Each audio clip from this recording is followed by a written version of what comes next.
Anything else on your mind that we didn't cover that you want to talk about?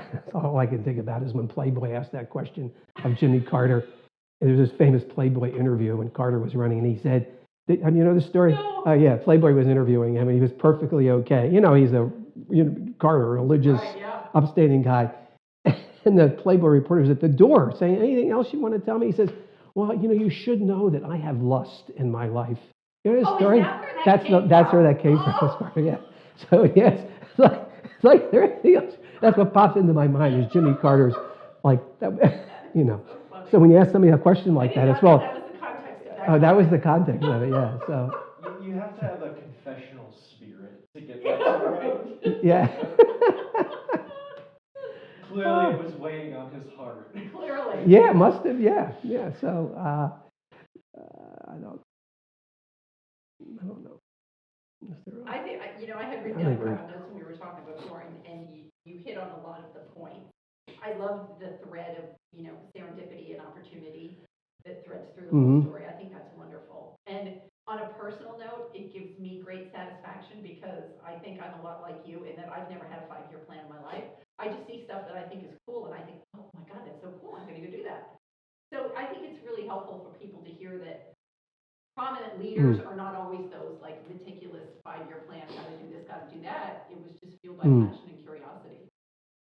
So I love that part of the story. And you mentioned all the people you told me before. You wanted to make sure you mentioned like Jim and Jordan, and so I think you mentioned all the folks that were important along the way too. Good.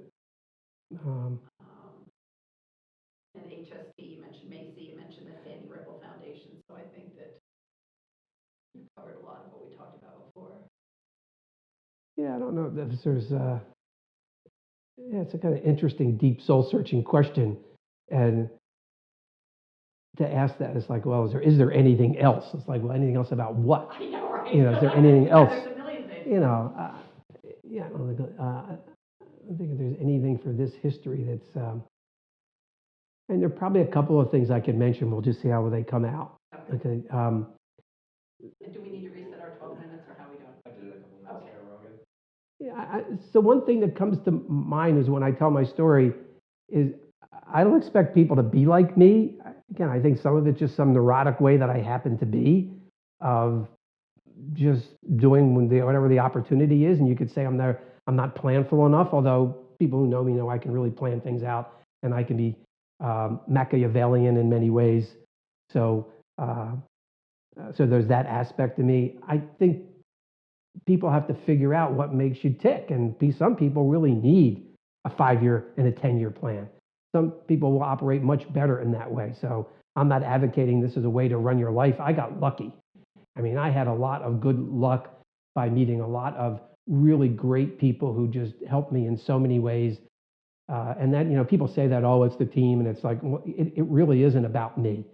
I mean, if you are lucky enough to work with wonderful people and to look for that, to not think that you've got to be the star, to recognize that you can do really great things if you work with people who are smarter than you. And don't worry about hiring people who will take your job. Hire people who will take your job. And that's what you want.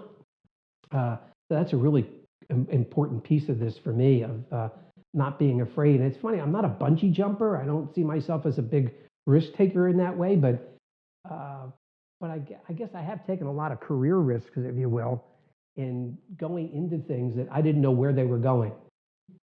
I just did it. And I don't know where it would have ended up. And it's kind of strange because it's not like I always felt like I was financially secure. I'm not independently wealthy. I never was. And I always had this fear because I came from an okay middle-class family, but they had a depression mentality because they grew up in the depression.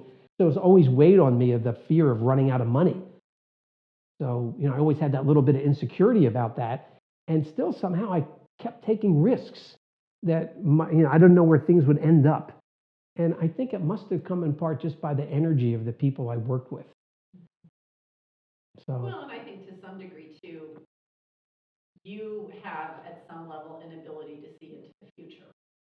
And so I think even though you're sort of saying, it was spontaneous, it was emergent, I still think you had an ability to understand how patient safety would rise, how, the potential for simulation. You saw the potential for simulation.